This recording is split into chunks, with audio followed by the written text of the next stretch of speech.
कहानी वाला में आपका स्वागत है। सिंहासन बत्तीसी की इस श्रृंखला में राजा भोज को सम्राट विक्रमादित्य का 32 पुतलियों वाला सिंहासन मिलता है। वह जब राजा भोज उस पर बैठने जाता है तभी उस सिंहासन में जड़ी हुई पुतलियां उसे ऐसा करने से बार बार रोक देती हैं।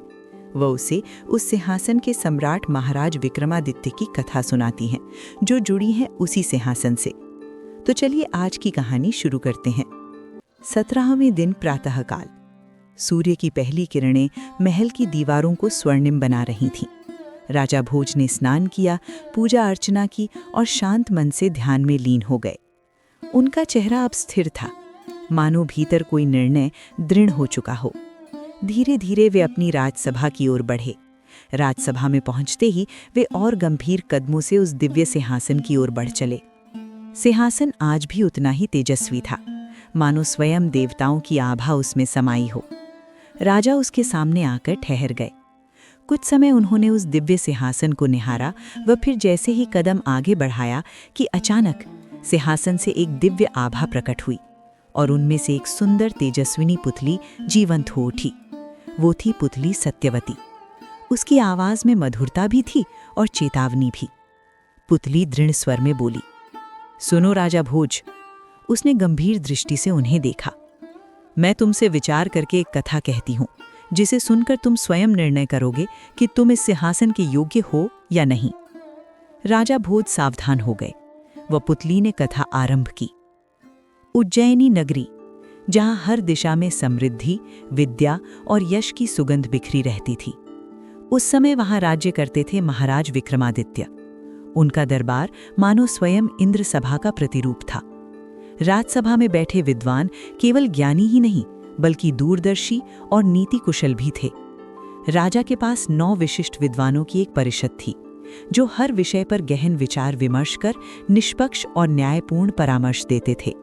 और महाराज विक्रमादित्य, वे अपने अहंकार को त्याग कर उन्हीं के परामर्श के अनुसार राज्य का संचालन करते थे। एक दिन दरबार में एक गहन विषय पर चर्चा छिड़ गई, ऐश्वर्य। सोने चांदी, महलों, रत्नों और वैभव की बातें होने लगी।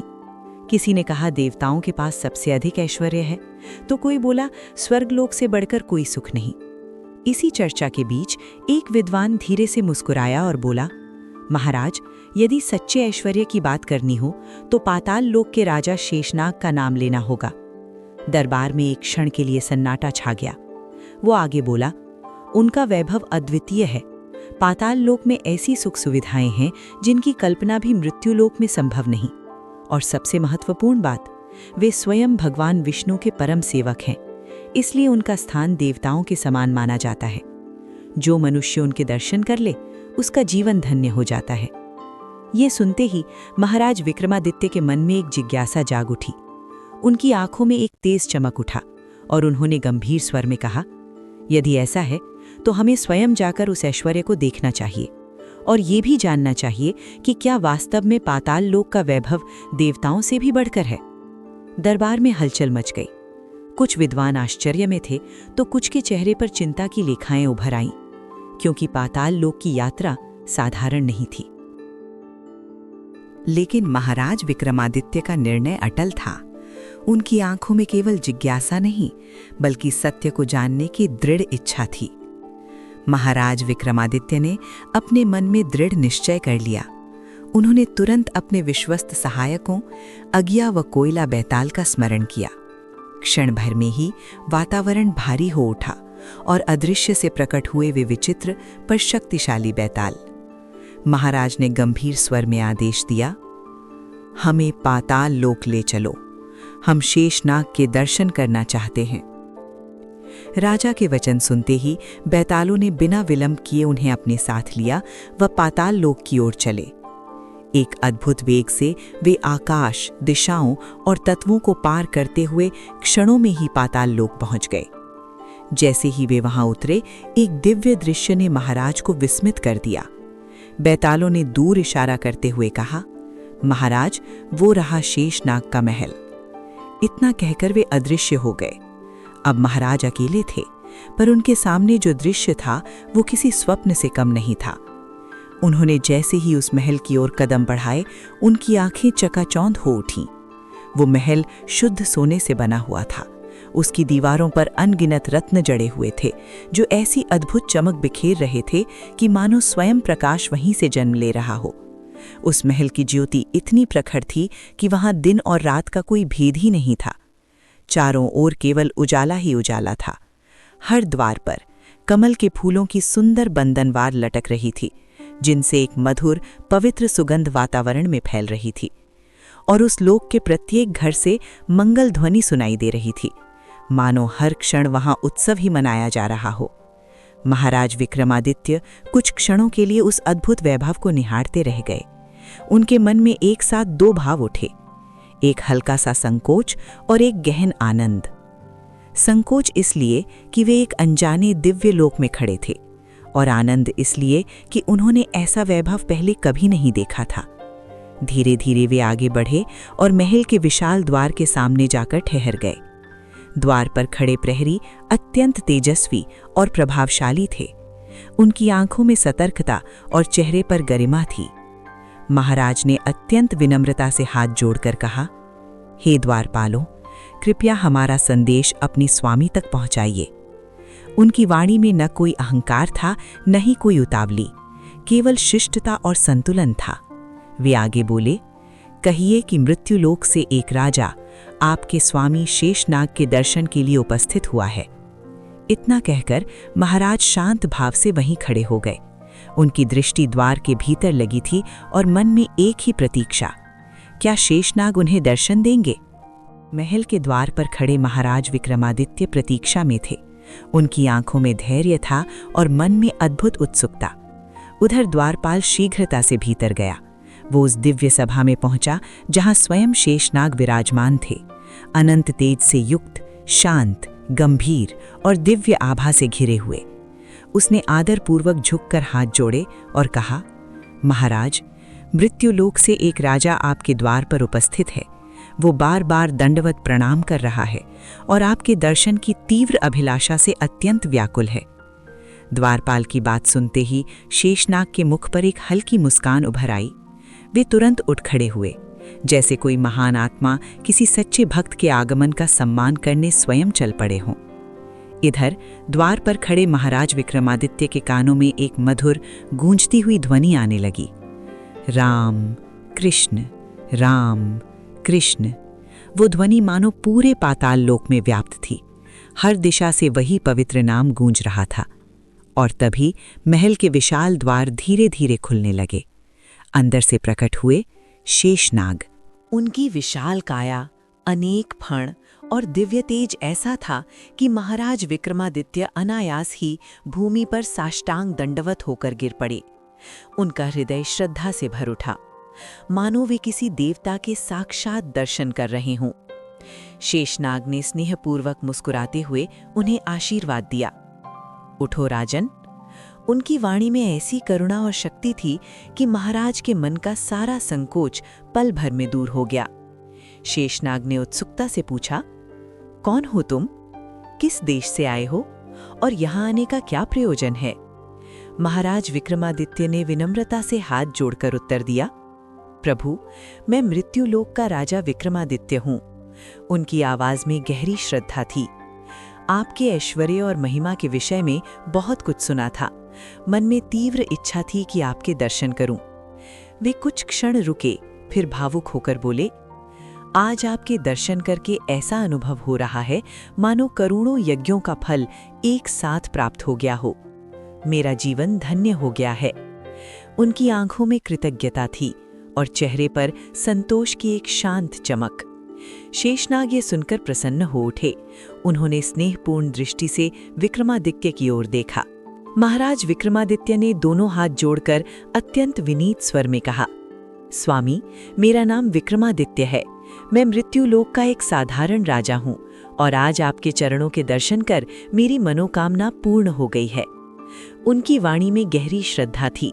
वे आगे बोले, प्रभु, आज मुझे ऐसा प्रतीत हो रहा है मानो मैंने करोड़ों स्वर्ण मुद्राओं का दान किया हो, बल्कि 64 तीर्थों का पुण्य एक साथ प्राप्त हो गया हो। आपके चरणों का ये दर्शन मेरे जीवन का सबसे बड़ा सौभाग्य है। जैसे ही शेषनाग ने विक्रमादित्य नाम सुना, उनके मुखमंडल पर प्रसन्नता की एक दिव्य चमक फैल गई। वे तुरंत आगे बढ़े और स्नेहपूर्वक उनका हाथ पकड़ लिया। आओ राजन, तुम जैसे धर्मनिष्ठ और विनम्र राजा का हमारे लोक में स्वागत है। ये कहते हुए वे स्वयं उन्हें अपने भव्य भवन में ले गए। अंदर का दृश्य भी उतना ही अद्भुत था। सर्वत्र स्वर्णिम आभा, रत्नों की चमक और एक अलौकिक शांति का वातावरण। शेषनाग ने उन्हें एक उच्च आसन पर बैठाया और अत्यंत स्नेहपूर्वक उनका कुशल क्षेम पूछा।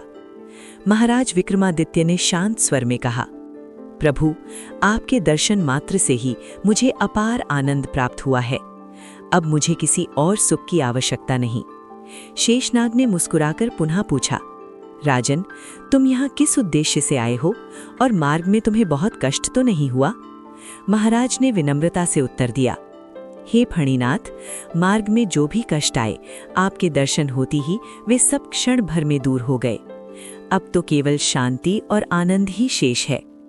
उनकी बात सुनकर शेषनाग अत्यंत प्रसन्न हुए। उन्होंने तुरंत अपने सेवकों को आदेश दिया, राजा विक्रमादित्य के निवास के लिए एक उत्तम स्थान तैयार किया जाए और उनकी सेवा में कोई कमी न रहे। कुछ ही समय में महाराज के लिए एक अत्यंत सुंदर और आरामदायक निवास तैयार कर दिया गया। अनेक सेवक उनकी सेवा में नियुक्त कर दिए गए और शेषनाग ने विशेष रूप से कहा, ध्यान रहे, इनकी सेवा करना मानो मेरी सेवा करना है। इनका आदर मान किसी भी प्रकार से कम नहीं होना चाहिए। इस प्रकार पाताल लोक में महाराज विक्रमादित्य का स्वागत राजाओं से भी बढ़कर हुआ। दिन बीतने लगे। 1 दिन, 2 दिन और देखते ही देखते 5 से 7 दिन बीत गए। तभी महाराज विक्रमादित्य ने शांत भाव से शेषनाग के समक्ष हाथ जोड़कर कहा, हे पातालनाथ, अब मुझे विदा दीजिए।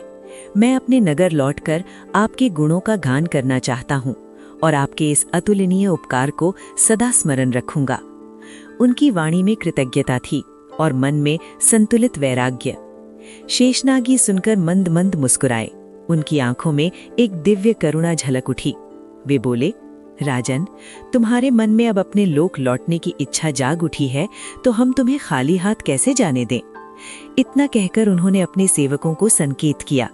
क्षण भर में 4 दिव्य लाल रत्न उनके सामने प्रस्तुत किए गए, जो अपनी अनोखी आभा से पूरे कक्ष को आलोकित कर रहे थे।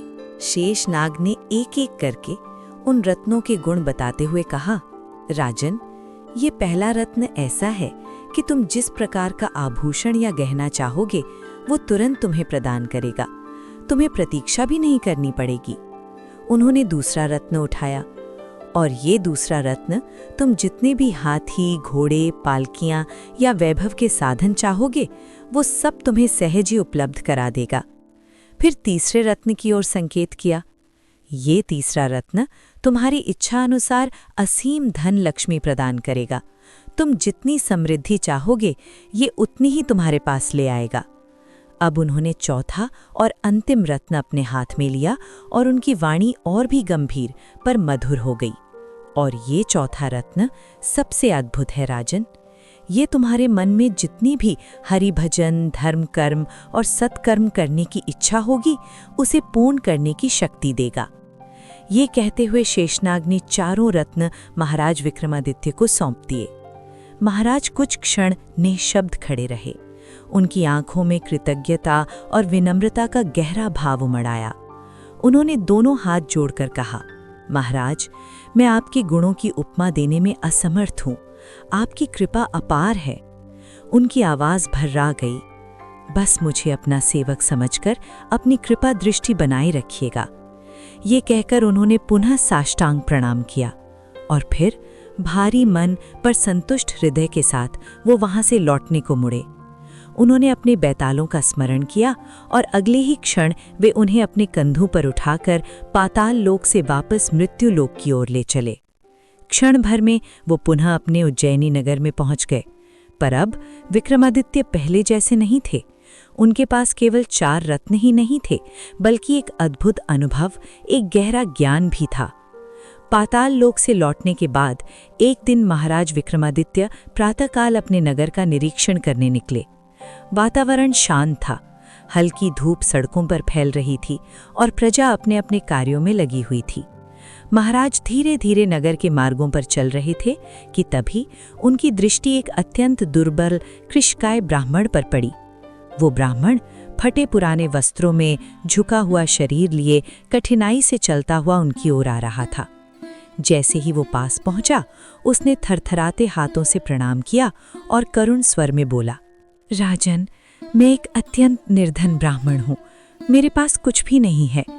उसकी आंखों में भूख और विवशता साफ छलक रही थी। कृपा करके मुझे कुछ भिक्षा दीजिए ताकि मैं अपने परिवार का पालन पोषण कर सकूं। उसकी बात सुनते ही महाराज विक्रमादित्य के हृदय में करुणा उमड़ पड़ी। वे कुछ क्षण मौन हो गए और मन ही मन विचार करने लगे। मेरे पास ये 4 दिव्य रत्न हैं। क्यों ना मैं इनमें से एक रत्न इस ब्राह्मण को दे दूं, जिससे इसका जीवन सदा के लिए सुधर जाए। ये सोचकर उन्होंने ब्राह्मण की ओर देखा और शांत स्वर में कहा, देवता, मेरे पास 4 अद्भुत रत्न हैं और उन चारों के अलग अलग गुण हैं। उन्होंने विस्तार से उसे बताया। एक रत्न से इच्छानुसार आभूषण मिलते हैं, दूसरे से हाथी घोड़े और वैभव, तीसरे से असीम धन लक्ष्मी और चौथे से धर्म कर्म और हरि भजन की शक्ति। फिर वो बोले, इनमें से जो भी रत्न तुम्हें चाहिए वो मैं तुम्हें दे सकता हूँ। ब्राह्मण ये सुनकर चकित रह गया। उसके लिए ये निर्णय सरल नहीं था। वो थोड़ी देर सोचकर बोला, राजन, मैं इस विषय में अपने परिवार से परामर्श करना चाहता हूँ। कृपया मुझे कुछ समय दें। महाराज ने सहमति में सिर हिलाया। जाओ और सोच समझकर लौटना। ब्राह्मण तुरंत अपने घर की ओर चल पड़ा। उधर महाराज वहीं ठहर गए, शांत भाव से उसकी प्रतीक्षा करने लगे। ब्राह्मण जैसे ही अपने घर पहुंचा, उसने अपनी पत्नी, पुत्र और पुत्रवधू को बुलाया। उसके स्वर में उत्साह और उलझन दोनों थे। सुनो, आज मुझे एक अद्भुत अवसर मिला है। फिर उसने 4 रत्नों के गुण विस्तार से बताए। सब कुछ सुनने के बाद उसकी पत्नी कुछ क्षण विचार में डूब गई। फिर उसने गंभीर स्वर में कहा, स्वामी, आप उस रत्न को मांगिए जो लक्ष्मी देता है। उसकी आंखों में एक व्यावहारिक सोच झलक रही थी, क्योंकि जहां लक्ष्मी होती है वहां सभी साधन अपने आप आ जाते हैं। वो आगे बोली, लक्ष्मी से ही सब कार्य सिद्ध होते हैं। धर्म, ज्ञान, नियम, पुण्य और दान, सब कुछ लक्ष्मी के माध्यम से ही संभव है। उसने दृढ़ता से कहा, इसलिए आप किसी और बात में मत उलझिए, सीधे जाकर वही रत्न मांग लीजिए। घर का वातावरण अब निर्णय की ओर बढ़ रहा था। पर क्या सभी की यही राय होगी या आगे कोई ऐसा विचार आएगा जो इस निर्णय को पूरी तरह बदल देगा? पत्नी की बात समाप्त होते ही उसका पुत्र तुरंत आगे बढ़ा और कुछ तीखे पर आत्मविश्वास से भरे स्वर में बोला, पिताजी, केवल लक्ष्मी से क्या होगा? उसकी आंखों में महत्वाकांक्षा झलक रही थी। यदि धन हो पर उसके साथ वैभव और प्रतिष्ठा न हो तो उस धन का क्या उपयोग?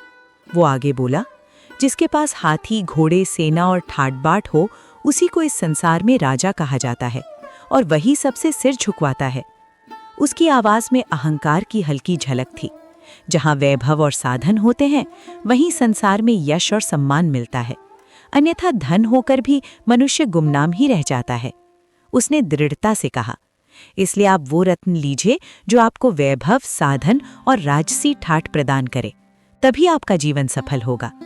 पुत्र की बात समाप्त हुई ही थी कि तभी उसकी पत्नी यानी ब्राह्मण की बहू भी बोल उठी। उसके स्वर में चतुराई थी और सोच में भौतिक आकर्षण। आप दोनों व्यर्थ ही उलझ रहे हैं, वो मुस्कुराकर बोली। सबसे उत्तम तो वो रत्न है जो सुंदर आभूषण देता है। उसकी आंखों में चमक आ गई। सोचिए, यदि हम सुंदर सुंदर गहने पहने तो लोग हमें अप्सराओं के समान समझेंगे। वो आगे बोली, गहनों से ही स्त्री की शोभा बढ़ती है और आवश्यकता पड़ने पर उन्हें बेचकर धन भी प्राप्त किया जा सकता है। उसने व्यंग्य भरे स्वर में कहा, और हमारे घर के पुरुष तो कुछ अधिक समझते नहीं और सासू माँ भी सरल हैं। फिर वो ब्राह्मण के पास आकर धीमे पर प्रभावी स्वर में बोली, आप ही समझदार हैं, इसलिए मैं आपसे कहती हूँ, आप वही रत्न लीजिए जो आभूषण देता है। उसने अंतिम बात और जोर देकर कही, क्योंकि उससे आपको सौंदर्य भी मिलेगा और आवश्यकता पड़ने पर धन भी, अर्थात सब कुछ उसी में समाहित है। अब उस छोटे से घर में 3 अलग अलग मत थे। एक चाहता था लक्ष्मी यानी धन, दूसरा चाहता था वैभव और सत्ता, और तीसरा चाहता था सौंदर्य और आकर्षण। पर अभी एक मत और शेष था, और वही इस पूरी कथा की दिशा बदलने वाला था। सत्यवती ने गहरी सांस ली और राजा भोज की ओर देखते हुए बोली, राजन, जब एक ही परिवार में इतनी भिन्न इच्छाएं हों तो सही निर्णय लेना कितना कठिन हो जाता है। अब देखिए उस ब्राह्मण ने अंततः क्या चुना। ब्राह्मण ने अपने घर में सबकी बातें ध्यान से सुनी। पत्नी, पुत्र और बहू, तीनों की इच्छाएं अलग अलग थीं। तीनों अपने अपने तर्कों में दृढ़ थे। कुछ क्षणों तक वो मौन बैठा रहा, फिर अचानक उसकी आंखों में एक अद्भुत दृढ़ता उभर आई। वह गंभीर स्वर में बोला, तुम तीनों भ्रम में पड़े हो। उसकी आवाज शांत थी, पर शब्दों में अडिग विश्वास। मेरे लिए धर्म के अतिरिक्त और कुछ भी श्रेष्ठ नहीं है। उसने आगे कहा, धर्म ही वो आधार है जिससे मनुष्य संसार में यश, प्रतिष्ठा और सच्चा सुख प्राप्त करता है। अब उसकी वाणी में गहराई थी। धर्म से ही सभी कार्य सिद्ध होते हैं और धर्म से ही मनुष्य को सच्चा सम्मान मिलता है। वह उदाहरण देते हुए बोला, देखो, राजा बलि ने धर्म के बल पर ही पाताल का राज्य पाया और इंद्र ने धर्म से ही स्वर्ग में इंद्रासन प्राप्त किया। उसकी आंखें चमक उठी। धर्म के प्रभाव से ये नश्वर शरीर भी अमरता का मार्ग पा लेता है और जन्म मरण के बंधनों से मुक्ति मिलती है। फिर उसने दृढ़ स्वर में कहा, इसलिए तुम लोग मुझे धर्म से विचलित मत करो। मैं अपने सत्य और अपने मार्ग को नहीं छोड़ूंगा, चाहे जो भी हो जाए। घर में एक क्षण के लिए सन्नाटा छा गया, परंतु कोई भी अपनी बात से पीछे हटने को तैयार नहीं था। चारों के चार मत थे और कोई भी दूसरे की बात मानने को तैयार नहीं। अंततः ब्राह्मण ने गहरी सांस ली और बिना किसी निष्कर्ष के ही घर से बाहर निकल पड़ा। उसके कदम भारी थे, मन में दुविधा थी और माथे पर चिंता की रेखाएं थीं। वह पुनः महाराज विक्रमादित्य के पास पहुंचा, जो अब भी वहीं धैर्यपूर्वक उसकी प्रतीक्षा कर रहे थे। ब्राह्मण ने हाथ जोड़कर कुछ लज्जित स्वर में कहा, महाराज, मैं अपने घर गया था, पर कोई निर्णय नहीं हो सका। उसकी आवाज में असहायता झलक रही थी। हर कोई अपनी अपनी बात पर अड़ा है। हम चारों के चार अलग अलग मत हैं। वह सिर झुकाकर बोला, और आपने यहाँ खड़े होकर मेरे लिए इतना कष्ट उठाया, पर मैं कोई निष्कर्ष लेकर नहीं आ सका। वातावरण गंभीर हो गया। एक ओर दुविधा में पड़ा ब्राह्मण और दूसरी ओर धैर्य और विवेक से खड़े महाराज विक्रमादित्य।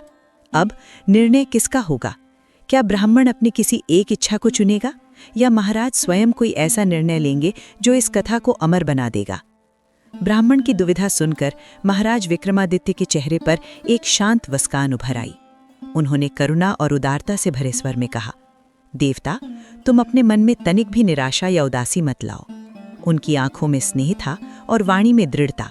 तुम्हारे परिवार के प्रत्येक सदस्य की इच्छा अलग है और तुम स्वयं धर्म को सर्वोपरि मानते हो। वे कुछ क्षण रुके, फिर बोले, ऐसी स्थिति में उचित यही है कि तुम्हारा कुटुंब भी प्रसन्न रहे और तुम भी। फिर महाराज विक्रमादित्य ने वो किया जो केवल एक महान दानी और त्यागी राजा ही कर सकता था। उन्होंने बिना किसी संकोच के चारों के चारों रत्न ब्राह्मण को दे दिए। वातावरण एक क्षण के लिए स्तब्ध हो गया, जैसे स्वयं समय भी उस त्याग को निहारने लगा हो।